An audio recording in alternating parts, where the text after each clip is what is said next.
Kita baca sama-sama 1, 2, 3. Tetapi apabila di antara kamu ada yang kekurangan hikmat, hendaklah ia memintanya kepada Allah yang memberikan kepada semua orang dengan murah hati dan dengan tidak membangkit-bangkit, maka hal itu akan diberikannya kepadanya. Wow! Kalau kita merasa kita kurang, kalau kita udah cukup ya apa boleh buat. Tapi kalau kita kurang, saya kurang. Tiap hari saya minta hikmat. Setiap mau ketemu orang, Tuhan kasih saya hikmat untuk berkata-kata. Saya mau presentasi pekerjaan saya, Tuhan kasih saya hikmat. Saya mau bahasa Inggris, Tuhan saya kasih saya hikmat. Saya mau naik ke mimbar, Tuhan saya gak akan naik ke mimbar tanpa hikmat yang daripada Allah. Karena firman Tuhan yang bilang, kalau kamu kurang hikmat, minta ke Allah. Jangan pergi ke supermarket, gak dapet. Bukan minta ke gembala, tetapi apabila di antara kamu ada yang kekurangan hikmat, hendaklah ia memintakannya kepada Allah. Ini berarti doa. Minta kepada Allah doa. Jadi doa kita memang harus kenceng ketika kita mau hikmat. Saya lihat hamba-hamba Tuhan yang dipakai Tuhan yang hebat-hebat luar biasa. Saya percaya itu jam doanya kenceng. Dan itu saya dibuktikan ketika saya berpulang dari Korea, almarhum Choi Yong-gi. Ketika saya melihat bukti, kok bisa kayak begini. Bahkan saya lihat wakil-wakilnya, mereka sesibuk-sibuk mereka malam-malam Pak Konrad. Itu jam 4:30 subuh. Baik Pak Choi Yong-gi yang udah tua, itu naik ke menara doa dan berdoa. Semua koordinatornya harus ikut. Doanya luar biasa. Mereka kalau berdoa teriak-teriak, kayak orang berantem. Gak pusingin, jerit-jeritkan. Doanya kenceng banget. Kalau udah mulai berdoa, setak, meledak doanya. Karena doa, maka dapat hikmat. Bahkan yang berikutnya saudara, bagaimana caranya kita bisa mendapatkan hikmat? Ayat 6, hendaklah ia memintanya dalam iman. Tadi dengan doa, sekarang dengan iman. Kenapa dengan iman? Lihat, dan sama sekali jangan bimbang, sebab orang yang bimbang sama dengan gelombang laut yang diombang-ambingkan kian kemari oleh angin. Kenapa dengan iman? Karena pada waktu kita minta hikmat, hikmat seringkali berlawanan dengan apa yang Bapak Ibu pikirkan. Tadi Alkitab bilang kita nggak ngerti cara Tuhan. Tapi nggak ada orang jadi penasihatnya Allah. Kita nggak tahu cara Allah berpikir. Seringkali kita udah minta seperti Tuhan Yesus minta, Tuhan kalau boleh cawan ini lewat. Tapi Tuhan bilang nggak boleh. Tapi Yesus dia mintanya dengan iman. Dia percaya kalau dia harus lewati kayu salib, maka dia percaya dia akan selesai. Amen. Itu minta dengan iman. Yang kita minta sekarang, kalau tanpa iman, kita minta sekarang, ketika kita keluar malah terbalik. Banyak orang bilang begini, saya pengen mujizat. Siapa di sini yang pengen mujizat? Boleh angkat tangan. Bener sungguh mau mujizat? Angkat tangan lagi yang tinggi biar Roh Kudus lihat. Sampai mau. Nah, sekarang saya bilang, Bapak Ibu, yang namanya mujizat pasti ada masalah. Amin. Gak ada orang yang bilang itu orang buta terus melek. Mereka bilang itu mujizat. Orang lumpuh jalan, mujizat. Orang gak punya duit, katanya mujizat. Orang punya utang, itu mujizat. Orang yang mati bangkit, mujizat. Nah saudara hanya mau mujizat. Tapi siapa yang mau buta di sini? Gak ada yang ngangkat, satupun gak ada. Pak Konrad juga gak ngangkat. Siapa yang mau lumpuh? Gak ada. Nah sekarang pertanyaan saya gak tahu gimana caranya. Bagaimana mujizat terjadi? Saudara harus siap hadapi masalah. Maka itu hati-hati berdoa. Kalau nggak siap jangan. Tuhan saya minta mujizat. Oke, Tuhan juga kalau saya sampai bilang gitu, kalau jadi Tuhan gimana ya? Kamu minta mujizat, kamu baik-baik aja, tapi karena kamu minta mujizat, ngebet minta mujizat, oke. Berarti di tengah-tengah masalah kita harus punya iman. Waktu ada masalah jangan gemeter. Waktu ada masalah jangan takut. Waktu ada masalah jangan kecewa. Waktu ada masalah jangan komplain. Karena ketika saudara banyak masalah, di situ mujizat terjadi. Amin. Amin. Tepuk tangan dulu buat Tuhan Yesus. Saya percaya mujizat terjadi. Bahkan yang terakhir, ini TV-nya nggak ada. Nih harus yang terakhir nih harusnya nih. Kok masih berapa menit lagi? Tolong dikasih kode. Kalau udah semangat udah susah nih.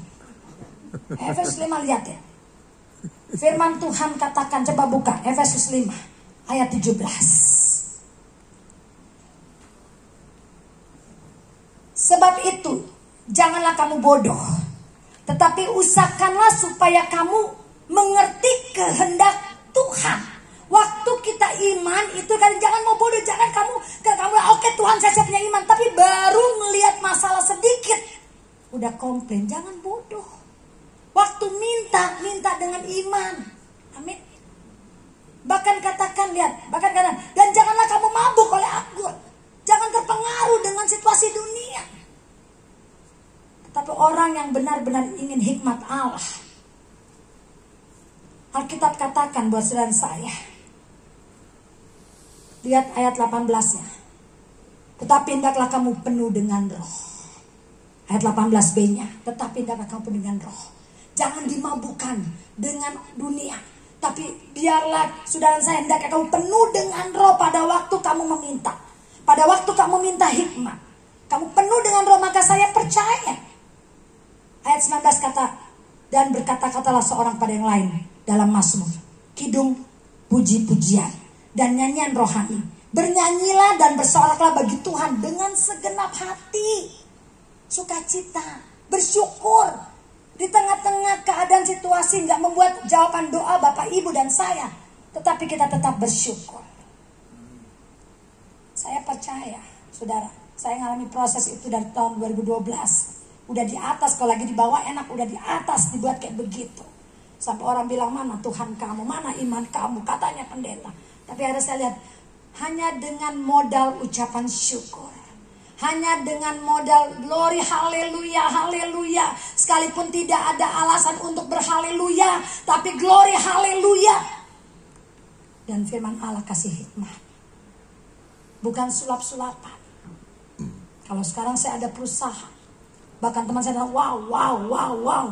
Saya bilang, ini wow, bukan datang dari begitu saja. Dengan air mata. Dengan mempertahankan firman. Dengan memuji menyembah Allah. Sehingga kami semua sekarang boleh menikmati upah yang dari hikmat. Yang terakhir Bapak Ibu. Akibat orang yang punya hikmat.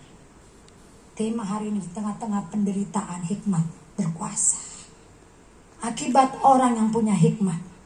Coba saudara lihat di dalam Mazmur 119 ayat 99. Perintahmu membuat aku lebih bijaksana daripada musuh-musuhku. Lihat, orang boleh hadapi kita, orang boleh fitnah kita, bahkan iblis pun adalah musuh kita. Tapi lihat, perintahmu, firman Tuhan, hikmat yang Allah berikan membuat kita lebih bijaksana menghadapi si iblis. Kita nggak terpengaruh dengan si iblis.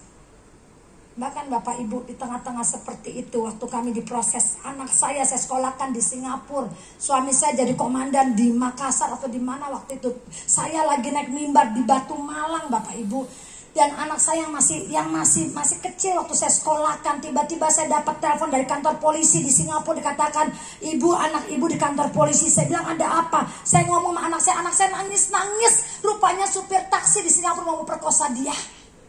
Saudara, itu saya datang karena kebetulan suami saya tentara, dari Adhan sudah datang, dari sekolahnya, sekolah Singapura International School datang, bahkan teman-teman datang, semua datang di tempat itu. Dan waktu tempat itu saya lagi di mimbar, saya pengen cepat pergi ke Singapura, harus tunggu pesawat saya di Batu Malang, lagi naik mimbar.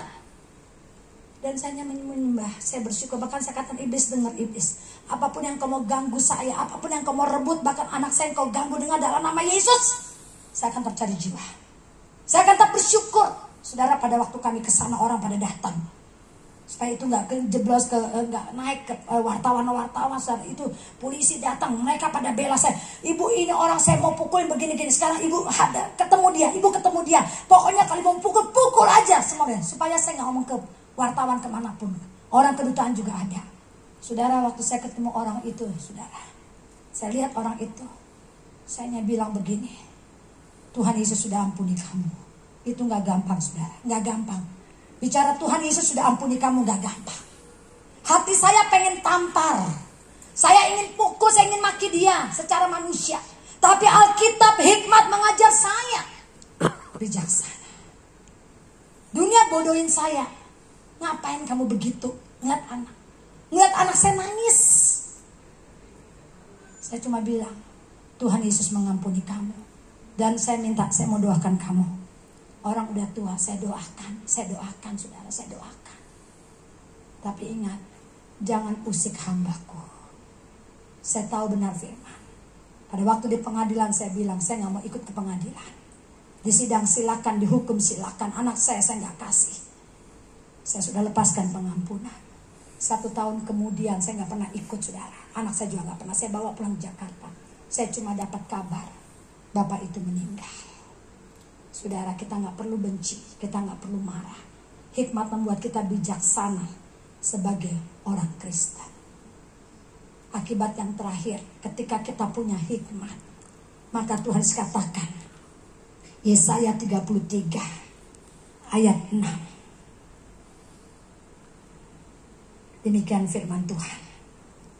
Masa keamanan akan tiba bagimu. Kekayaan yang menyelamatkan ialah hikmat dan pengetahuan. Takut akan Tuhan, itulah harta benda Sion. Amin. Tepuk tangan buat Tuhan Yesus. Masa keamanan akan tiba bagimu. Kekayaan yang menyelamatkan ialah hikmat dan pengetahuan. Takut akan Tuhan, itulah harta benda Sion. Ini milik Bapak, Ibu, dan saya. Sekarang tergantung kita. Adakah kita mau mencintai Alkitab? Adakah kita mau sungguh-sungguh dengan Yesus? Saya percaya, ketika kita mau sungguh-sungguh belajar Alkitab, sungguh-sungguh minta hikmat, saudara dan saya nggak perlu takut badai tantangan. Kita akan maju, bahkan kita akan berkati orang-orang yang menfitnah kita, orang yang jahat, bahkan orang yang membuat kita marah. Kita akan memberkati mereka. Karena apa? Karena anugerah Yesus memprotek hidup Bapak, Ibu, dan saya. Bangkit berdiri, kita berdoa. Bapa di surga, kami bersyukur.